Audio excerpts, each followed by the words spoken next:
Welcome back to the Winded Podcast. I'm your host, Seamus Sullivan, and today we have a very special guest.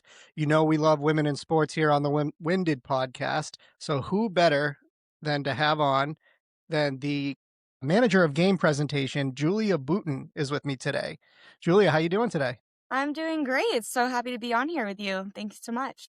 Of course. No, it's my pleasure. Julia, you have a very impressive career. You've spent some time with other professional organizations. You were a radio producer, RIP, the Arizona Coyotes. I know. But you are New England kind of born and raised and, kind of made your career out in Arizona. How is it being back in New England?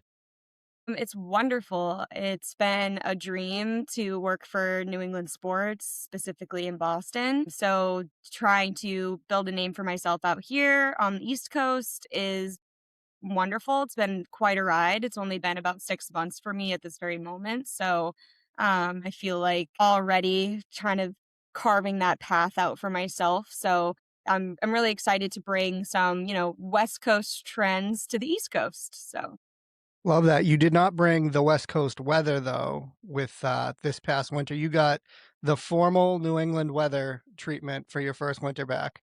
I did. And I actually learned how to drive in Arizona. So this was my first time driving in snow. So it Oh, was okay. fun. Snow, the potholes, everything that comes with Massachusetts drivers. I mean, that's a different environment, I'm sure, than Arizona. Yes, my road rage is accepted here though, so that I really. Yes. Yeah. In Arizona, they're probably like, "What is that girl upset about? It's Yes. Arizona. It's 90 degrees." Yeah, and I also don't look old enough to be driving, so, sometimes I get Yeah. the weird looks. I was gonna say, I mean, your resume is very impressive, and I'm like, I don't even know how old you are, but I'm like, she could be, 20 years old and have this resume. It's very impressive. Let's get into the manager of game presentation position. What, for those that don't know, what does that entail? Because I think people walk into a stadium and they just assume all that stuff just does itself. No, 100%. There's 2 different nicknames for my position that gets tossed around. The first one is Director of Fun.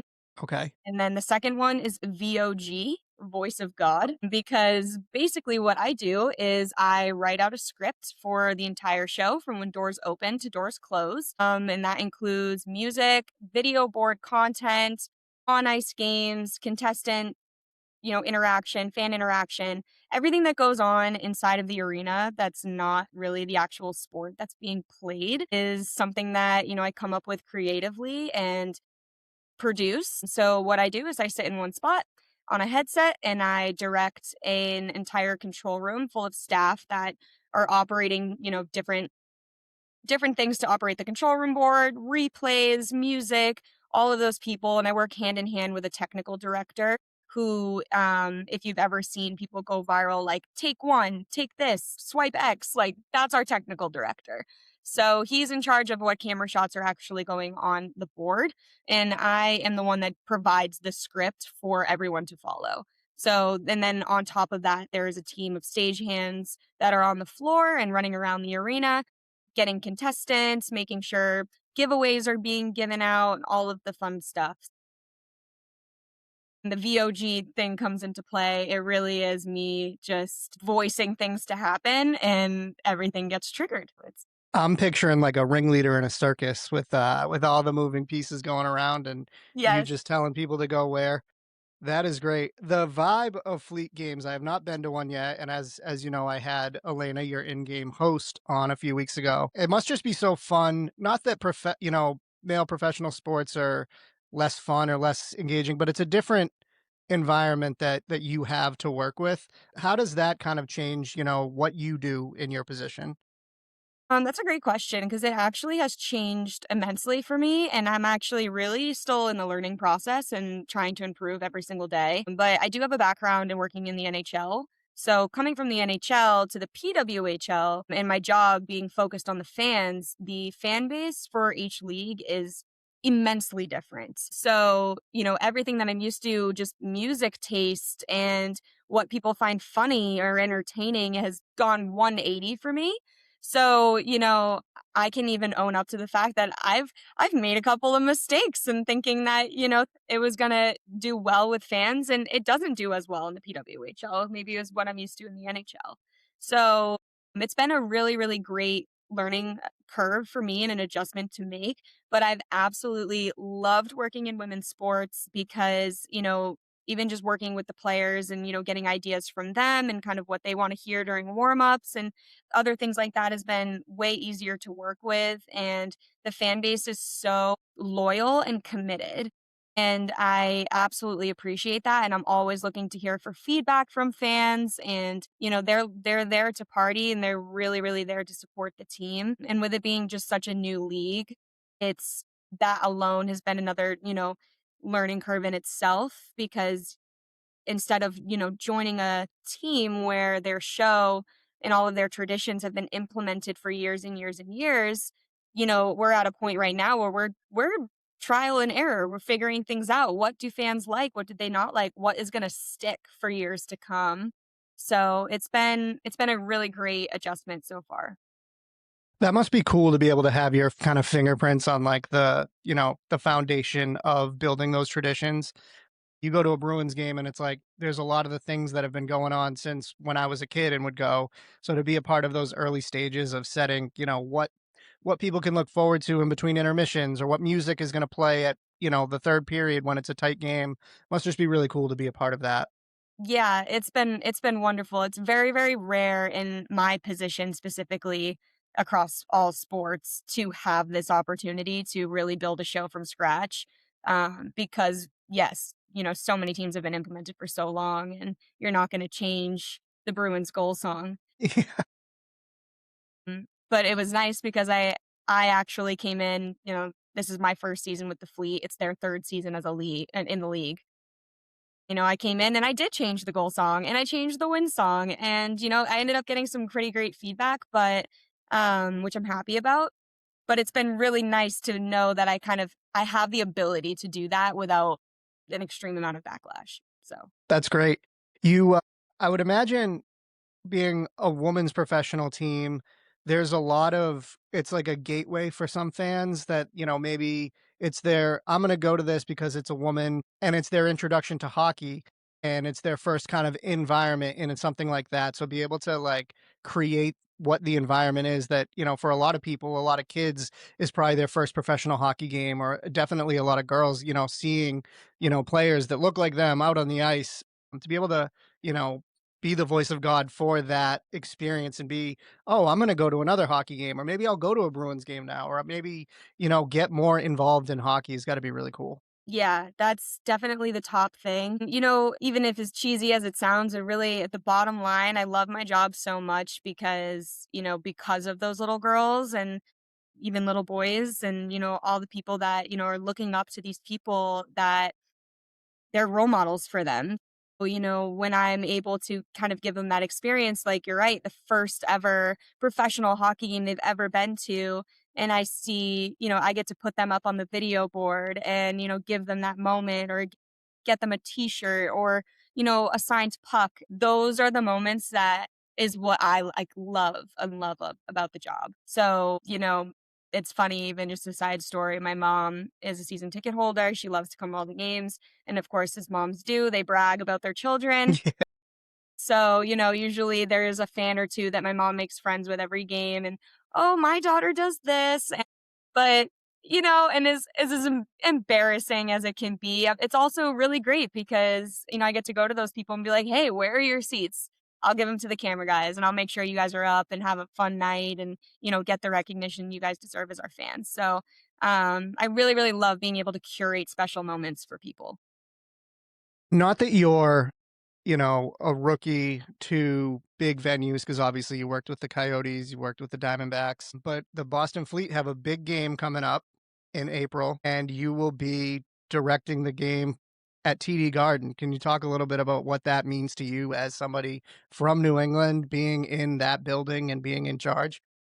It's point blank dream come true for sure. This has been getting to TD Garden has been the goal ever since I was 18 and throwing t-shirts on the dugout of the Arizona Diamondbacks and really learning what it means to work in sports and work in live events.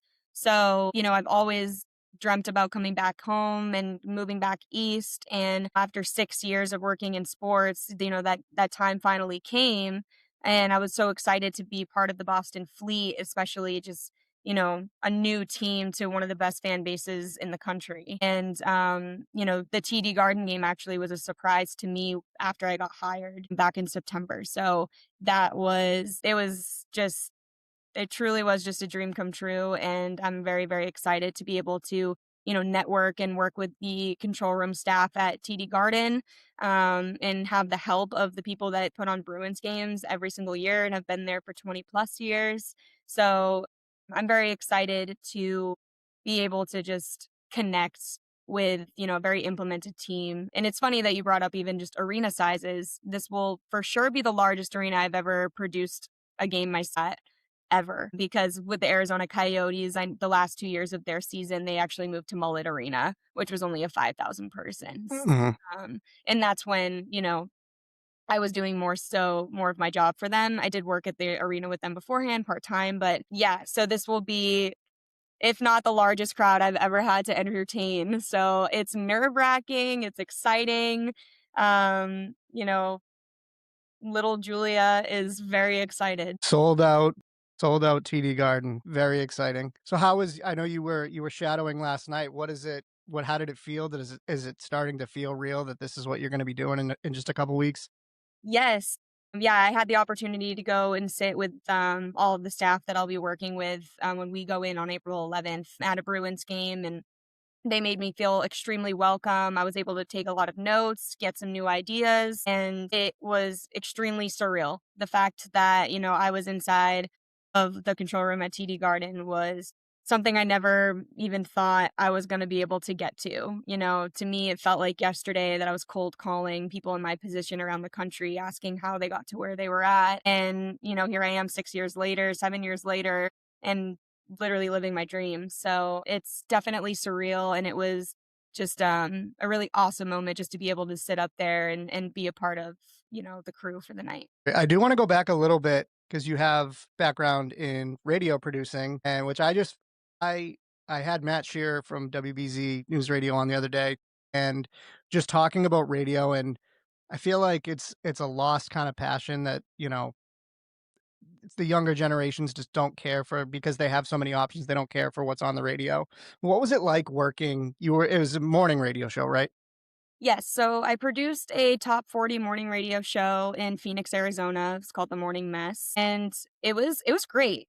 I actually ended up in that position because of the fact that the Coyotes ended up moving to Utah. So a lot of us were ended up being displaced at the end of that. So, networking and all the things kind of just fell into my lap, but I'm so grateful that it did. It was an amazing experience. Radio was never in the forefront of my brain. It was never something I thought I was ever going to be doing.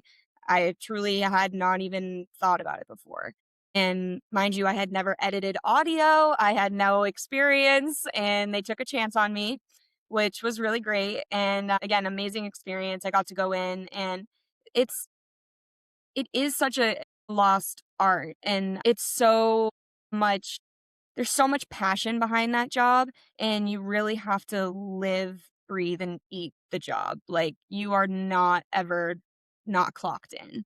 So, waking up at 3:45, 4 a.m. in the morning for almost 2 years straight was, a lot, and I was going to bed at 7 o'clock at night sometimes, but, it was worth it, and I made a lot of great memories. I really learned how to brainstorm content and to come up with brand new, fresh, entertaining content every single day is a challenge in itself. And so to be able to kind of learn from the best of the best and people that have been in radio for 30 plus years and have been through all the ins and outs, I'm super, super grateful that I had that opportunity. And I think it translates really, really well for me to get back into sports. I think going back and looking at some of the clips that I saw from your time there, my favorite radio shows are when the producer is involved in the actual show and not just kind of working the board behind the scenes. And it was great that you had some great moments and great clips where you were like you were like an extra member of the show.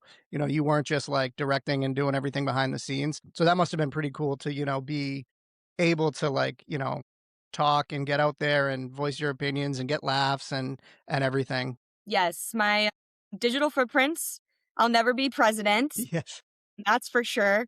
But that's just my personality. I wear my heart on my sleeve. My filter is non-existent, and, I just say how I feel. So, I think it definitely brought an aspect of entertainment to the show, especially if, just from the producer side, especially when I was called on to, share my opinion on the mic. I was very grateful to be a part of our YouTube podcast every single week. So, I had a lot of, moments where I could share my opinion and share stories and things like that. So, it got me a lot more comfortable in front of the camera, whereas I'm so used to be working behind the camera. But I found a love for it. I guess maybe the only thing was just that I don't know if, it was for me in just the sense of the the fame, I guess. Not even that it was very, very highly viewed or anything, but, there was even a couple times I was walking around in grocery stores and people came up to me and were like, "Are you Producer Jules?" And I'm like, "Yes, I am, and I know what you just heard me say last week, and I like this." Yeah. So, it was very easy to be in a room with 3 people and feel like you're having an intimate conversation, and then for it to be online for the world to see, you forget sometimes. So, but it was Yeah. an amazing experience. That's the difference of modern radio versus radio 20 years ago is that radio personalities were pretty anonymous, and unless you heard them speaking and you were able to connect the dots, you'd be like, "Are you so and so?" But now it's like anybody who puts out any sort of content, there's almost always a video attached to it. So you're not anonymous anymore. So I can see even though you're in a room and you know that you're not necessarily putting video out, people are going to know who you are.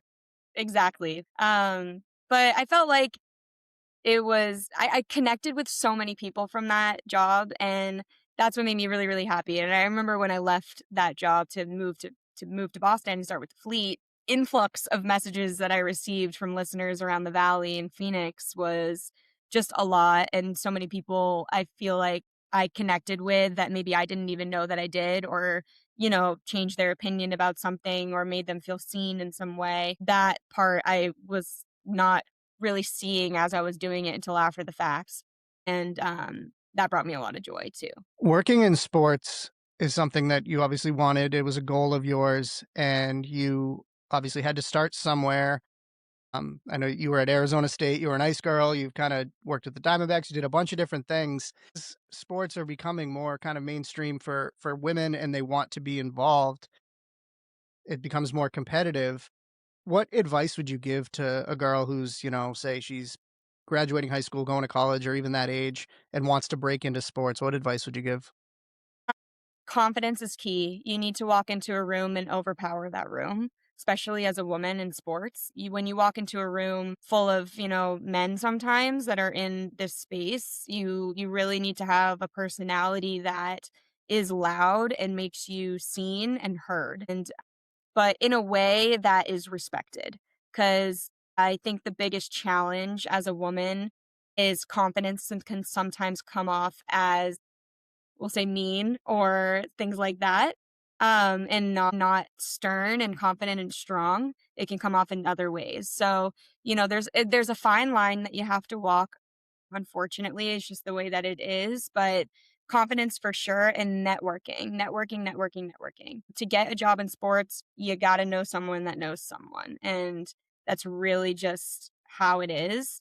That's kind of how it worked out for me as well.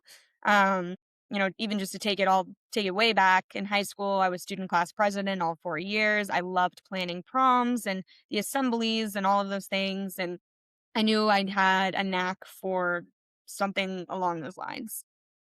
And I ended up actually at a job my freshman year of college at Arizona State where I worked for Merrill Lynch, and I was working as a consultant assistant, and I did not know what I was doing. I was 18 and had zero interest. But the girl that sat behind me was a cheerleader for the Arizona Diamondbacks and said that I would be great at it. So I went, I auditioned here and got the job, and from there found a love for what my boss was doing at the time, which is the position I'm in now. And, there was some games that I wasn't scheduled that I asked to come in and shadow and learn and take notes. And the biggest thing I think that helped me was one day I was sitting just in the library at school. I think it was my junior year.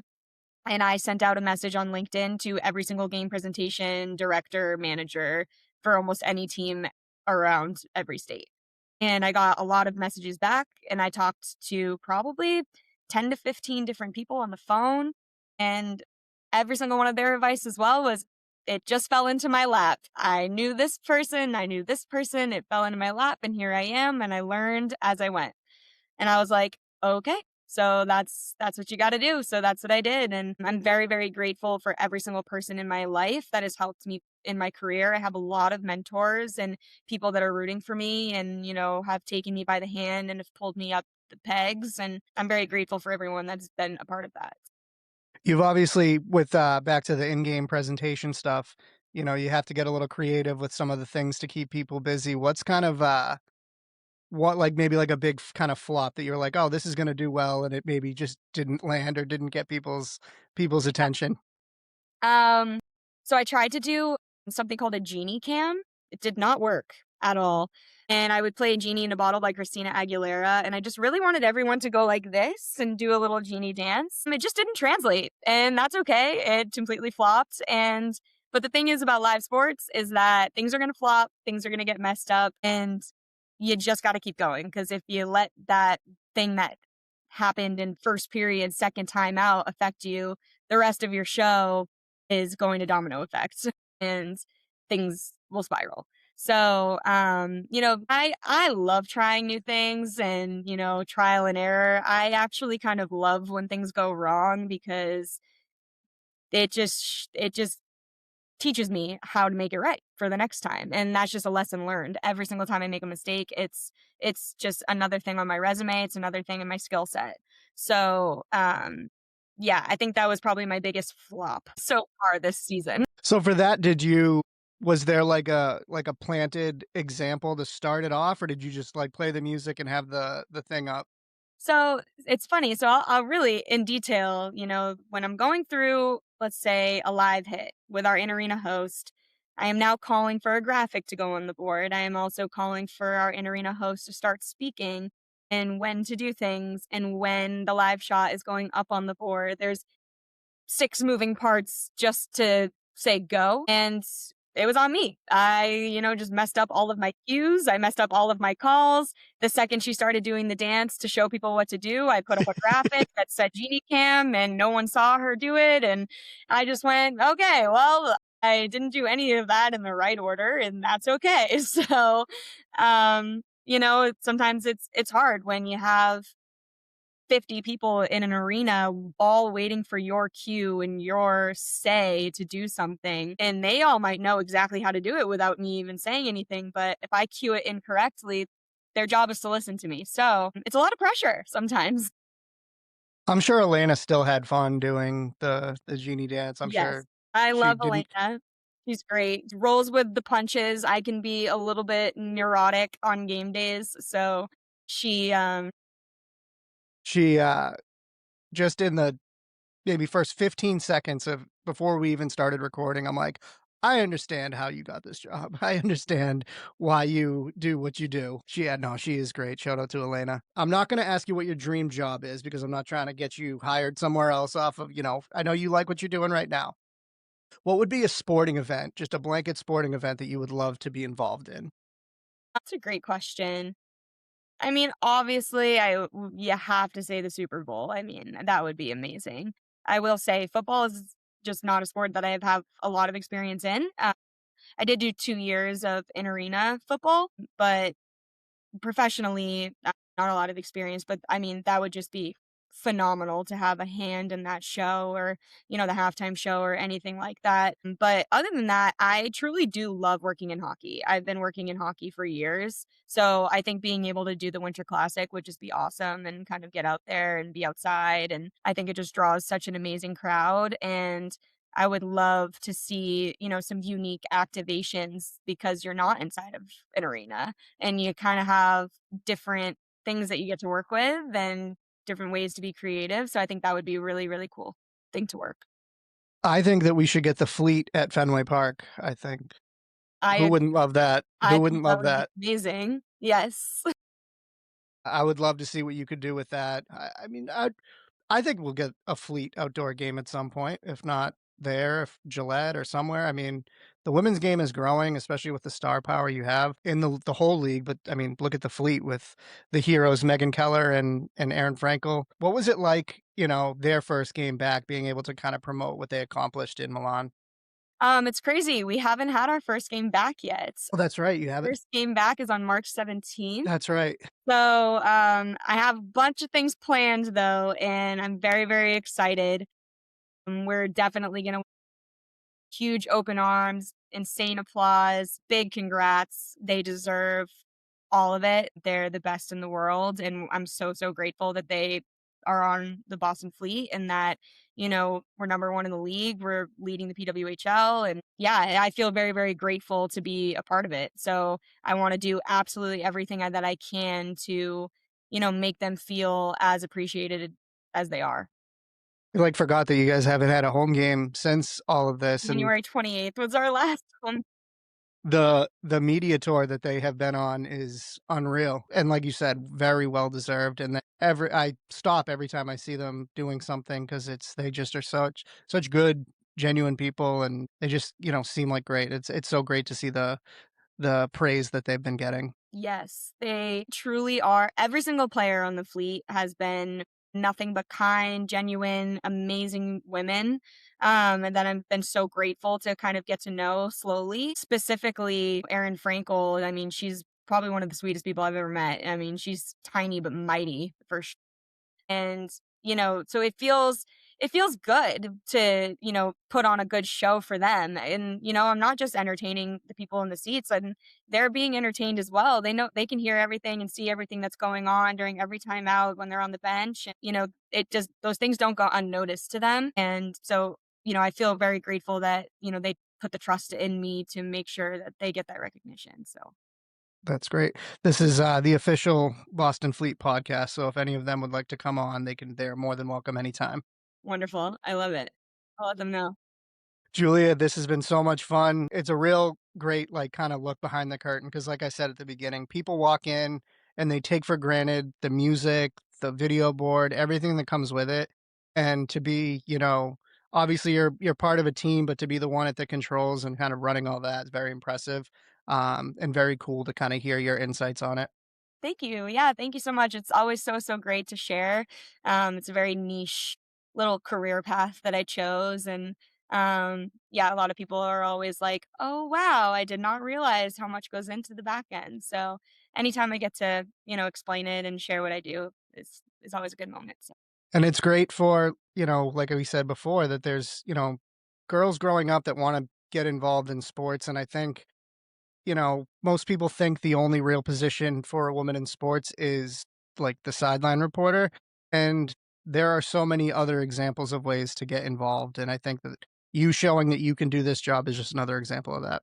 yeah, completely agree. You don't need to be an agent. You don't need to know stats. You don't need to be front facing on a camera. Like, if you love sports, but you were planning on being a wedding planner, this job might be the best for you. Yes. You never know. Like, if you love live events and just event planning and being creative, it's so much fun. Well, that's great. Julia, thank you so much for coming on today. We'll talk again soon, and good luck at TD Garden. Very excited to see what you have planned. Thanks so much, Seamus. I appreciate it.